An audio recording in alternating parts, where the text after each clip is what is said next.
Selamat pagi, apa kabar Prof? Pagi Mas, ya selamat pagi. Prof, kalau kita melihat dari sidang Nadiem Makarim ini 2 kali ditunda begitu dengan alasan sakit dan rencananya hari ini sidang dakwaan sekaligus juga eksepsi. Apakah skema seperti ini wajar dalam persidangan? Ya begini Mas, dalam suatu peradilan yang baik itu ada beberapa indikator. Di indikator itu dan wajib dilakukan adalah satu tentang pembuktian, dua tentang pendampingan kuasa hukum, ketiga tentang hadirnya seorang tersangka atau terdakwa. Hadir ini wajib karena sebagai bentuk implementasi dari asas akusatur.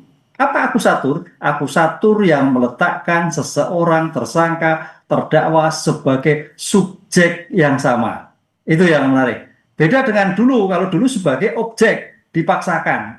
Oleh karena itu kalau kita lihat dalam suatu setiap persidangan, apakah itu persidangan, apakah itu pemeriksaan tersangka, atau pemeriksaan terdakwa, pertama kali yang ditanya adalah dalam keadaan sehat atau tidak. Dan itu. Kalau tidak sehat, ya ditunda. Kalau sakit, disembuhkan. Ini prinsip suatu peradilan yang baik. Karena peradilan yang baik itu suatu peradilan yang terkait dengan mendengar. Mendengar tersangka, mendengar seseorang sebagai objektivitas terhadap apa yang didakwakan, apa yang diperiksa. Dengan demikian, kalau kita melihat sebagai bentuk peradilan Pak Nadiem di peradilan pusat, saya kira suatu yang bagus dan ini suatu yang memang harus diterapkan dalam semua lini pemeriksaan, apakah di tingkat penyidikan, apakah tingkat penuntutan, apakah tingkat persidangan, karena meletakkan sebagai equal public hearing, mendengar siapa? Mendengar tersangka. Mendengar siapa? Mendengar terdakwa yang akan dibacakan dalam dakwaannya. Itu pun jaksa wajib menjelaskan kembali apa-apa yang mungkin tidak tahu apa yang didakwakan. Ini saya kira hakikat suatu peradilan yang baik itu adalah seperti itu. Sehingga kalau sakit-sakit ya terus ditunda terus gitu Mas. Ini prinsip awal sebagai bentuk perlindungan hak asasi manusia. Oke, kalau melihat rencananya hari ini sidangnya itu agendanya dakwaan sekaligus juga eksepsi begitu. Apakah memang rentetannya apabila terdakwa ini sakit beberapa kali, apakah di sidang pertama ini dilakukan jadwal ataupun agenda yang sekaligus seperti ini atau seperti apa? Ya, kita melihat dalam Pak Nadiem ini dalam situasi beliau adalah sakit yang ditunda 2 kali. Satu. Kedua, dalam suatu persidangan biasanya penuntut umum sudah menyampaikan surat dakwaannya.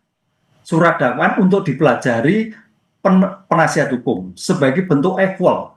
Oleh karena itu dengan hadirnya penasihat hukum dan sudah mempelajari surat dakwaan, otomatis hari ini sebagai asas cepat bisa melakukan suatu eksepsi. Eksepsi apa? Terhadap surat dakwaan. Tentang apa? Tentang lokus dan tempus delictinya. Nah, disitulah yang menjadikan sebagai asas cepat. Karena kalau biasanya memang minta waktu.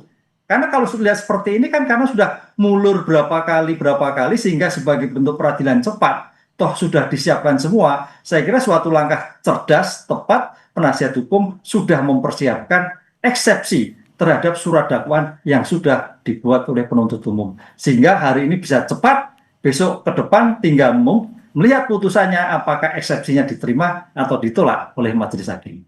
Oke, ini cara cerdas menurut Anda ya, Prof. Tapi ataukah ini merupakan cara kuasa hukum Nadiem untuk dalam tanda kutip menguntungkan kliennya? Enggak juga ya, karena peradilan ini kan peradilan yang fair ya. Semua menjadikan suatu keseimbangan ya. Karena ini sudah mundur kalau nggak salah 2 kali, kalau nggak salah 2 kali. Sehingga sebagai bentuk pembelajaran terhadap dokumen dakwaannya, saya kira sudah cukup. Sehingga kalau sudah cukup dibuatkan sekaligus eksepsinya, karena sudah dipelajari Mas. Lain kalau biasanya itu minta waktu dulu untuk mempelajari eksepsi, untuk membuat eksepsi, karena memang belum membaca seutuhnya surat dakwaan yang dibuat oleh penuntut umum. Nah, sekarang kan sudah, kemarin mundur, sehingga semua dokumen sudah, semua catatan sudah, sehingga langkah tepat, cerdas sebagai bentuk asas cepat segera dilakukan sebagai bantahan atau eksepsi terhadap surat dakwaan. Oke, kalau kita melihat pernyataan-pernyataan dari kuasa hukum sebelumnya ini Prof, bahwa ia menyampaikan diksi-diksi seperti bahwa kliennya dikriminalisasi seperti itu. Dan ini bukan kali pertama gitu, ketika memang dalam beberapa kesempatan menyebutkan hal ini begitu. Apakah kata-kata ini memang bisa berpengaruh nanti di persidangan atau seperti apa?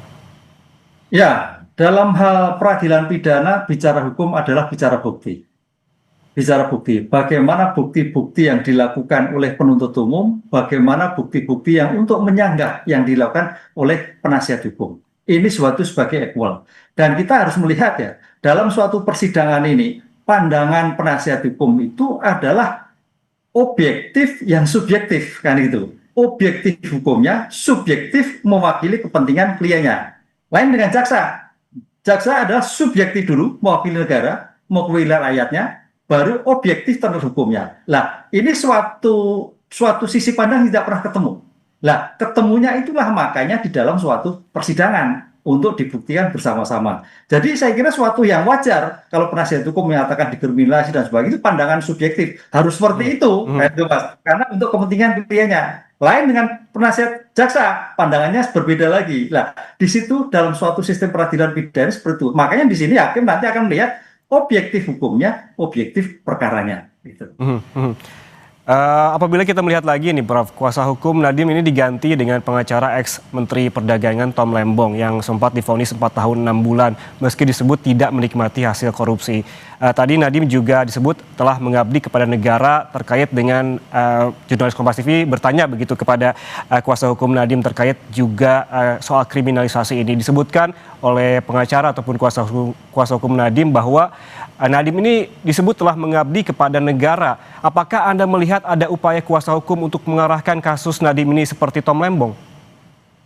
Ya, kalau toh mengarahkan itu ya sah-sah saja, kan itu. Tapi paling tidak saya melihatnya sebagai seorang pejabat yang sudah berkontribusi itu adalah seandainya kita bicara seandainya nanti dalam suatu pembuktian itu ada kecenderungan potensi, ini suatu yang meringankan. Nah, itu karena sudah berkontribusi, karena dalam suatu pertimbangan hukum itu akan dilihat yang memberatkan dan yang meringankan.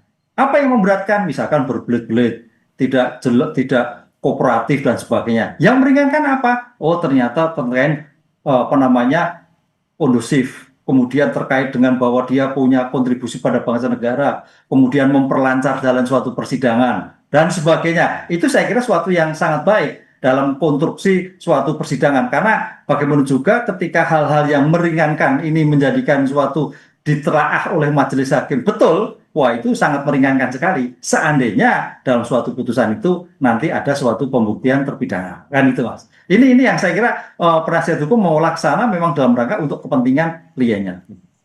Oke, kalau kita lihat juga tadi Prof bahwa memang disebutkan bahwa dalam kasus ini ada beberapa sosok begitu yang datang, ada beberapa tokoh yang datang untuk memberikan supportnya kepada Nadiem. Ada juga tadi Nadiem kan memang berasal dari ojek online begitu. Ada juga beberapa support seperti itu di luar. Kita berbicara di luar dari ranah di dalam persidangan. Hal-hal seperti ini, dukungan-dukungan seperti ini apakah memang juga penting? Kita melihat apabila membandingkan lagi dengan kasusnya Tom Lembong, kita lihat di persidangan ada Anies Baswedan dan dukungan-dukungan seperti itu. Apakah ini penting, Prof, terkait dengan persidangan bagi seorang terdakwa? Ya, dalam suatu persidangan ada melihat ada non-hukum dan hukum. Tadi sudah disampaikan. Saya kira itu suatu penting ya, karena untuk menjadikan ketegaran seseorang. Yang tadinya mungkin tanda petik nervous, ini berani menjelaskan, berani mengungkapkan seobjek-objeknya. Ini penting, karena jangan sampai namanya suatu korupsi itu biasanya ada relasi kuasa. Kalau memang terjadi relasi kuasa, Pak Nadiem bisa menjelaskan, oh ini loh perintah A, oh ini loh perintah B. Ketegaran dalam suatu persidangan itu penting. Makanya tadi saya katakan, sebagai asas akusatur yang meletakkan sebagai subjek yang sama, dukungan-dukungan masyarakat, dukungan-dukungan kelompok itu sangat penting, paling tidak untuk mentegarkan seseorang yang sedang diperiksa. Kalau bicara hukum, bicara bukti, nanti bukti. Tapi itu suatu pendekatan psikologis saya kira luar biasa, karena artinya tidak sendiri, dukungan penuh oleh masyarakat. Begitu. Ini juga akan menimbulkan persepsi publik kah, Prof? Kita melihat bahwa di kasusnya Tom Lembong, bahwa beberapa kali ada statement-statement bahwa ini kriminalisasi dan lain-lain. Kita berkaca atau membandingkan hal itu, apakah ini akan juga terjadi persepsi publik karena ada tokoh-tokoh yang hadir ataupun tiba di persidangan? Ya, saya kira nanti kalau Pak Tom Lembong itu kan tergantung presiden ya. Makanya nanti ini kan presiden juga melihat ya. Melihat sebetulnya ini konstruksinya masalah hukum atau masalah non hukum kan itu. Bagaimana dukungan-dukungan yang terjadi. Karena kalau Pak Tom Lembong itu kan abolisi kewenangan presiden. Memang presiden memotret. Nah, sekarang itu kan potret. Karena Baik, style-stylenya ada baik. potret Prof. yang Ibnu, terjadi.